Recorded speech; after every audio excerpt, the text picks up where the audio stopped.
Welcome back to another edition of our weekly webinar series. In today's episode, we will dive deep into the circle of the sale and how using this simple yet effective technique will yield you massive results. So, what is the circle of the sale? The circle of the sale can be divided into four different parts. You have the initial contact, the needs assessment, demonstration, and finally closing and adding on. With the initial contact, this is the first impression that you will leave on your customer. We will be covering this part in more detail today. Secondly, you have the needs assessment. This is what the customer is looking for and how we can find the item that they need. Then we have the demonstration. This is where we show the features and benefits of the item to close the sale. And finally, closing and adding on. This is the close the sale and attempt to add on additional items.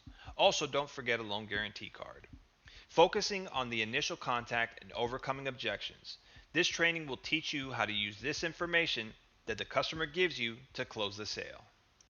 First, let's go over our non-negotiable sales standards, a useful tool we use to guide us through delivering the best customer service experience possible. Our non-negotiable sales standards are as follows. We must greet every customer within 5 seconds. We must explain the layaway program to every customer. We must explain and demonstrate the features and benefits of all merchandise presented. We must attempt to add on to every sale. We must attempt to close the sale, and when successful, give a loan guarantee card. And finally, thank every customer and invite them back every time. Now let's dive deep into the circle of the sale. We begin with the initial contact. Just remember, the most critical step in selling may very well be your opening line. The primary goal is to build rapport. Greet your customer and give them a quick, sincere compliment, such as, "Wow, that's such a beautiful necklace. We have a great selection of pendants that would be perfect for it." Find something unique about each customer, whether it's the way the customer dresses or the jewelry they have on. Each customer will be unique. Use that to your advantage and make the connection. Use opening lines. Practice a couple of opening lines that can help you break the ice and start building a relationship with your customer. Now let's go over first impressions, one of our core values. Our stores are green and clean. Nobody wants to shop at a store that's covered with dust. Just like ourselves, our stores need to look their best.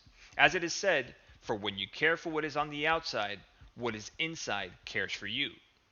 Opening lines. These can range anywhere from, "Hey, did you see the game last night?" to "Sweet shoes, where'd you get them from?" Try to break the ice. Build some rapport with the customer. Practice with your teammates during the Monday morning meetings. The idea is to have multiple opening techniques that work for you.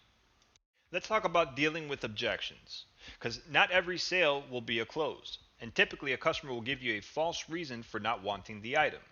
Let's look at a few common objections and how to counter them. The customer might say, "I'll be right back." Try telling the customer that this is a high demand item and may be sold before they get a chance to come back. You can tell them to put it on layaway because it's only 10% down. The customer might also say, "I want to shop around." Try something like, "I can appreciate you wanting to do your due diligence. I can guarantee you we have the best prices in town." Customers might also say, "I'll be back next payday for sure." A great response would be to offer our layaway plan.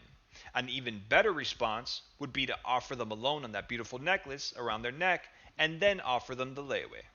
And now it's time for a quick recap. Today we reviewed the circle of the sale, which comprises of the initial contact, the needs assessment, demonstration, and finally, closing and adding on. We also discussed our non-negotiable sales standards. We talked about the importance of the initial contact and how to make first impressions. We also talked about dealing with objections. And once again, I'd like to thank everyone for taking time out of their day to listen to another edition of our weekly webinar series. Remember that our simple approach is backed by decades of experience and science. Get involved in the circle of the sale and build great relationships with our customers that turn into massive profits.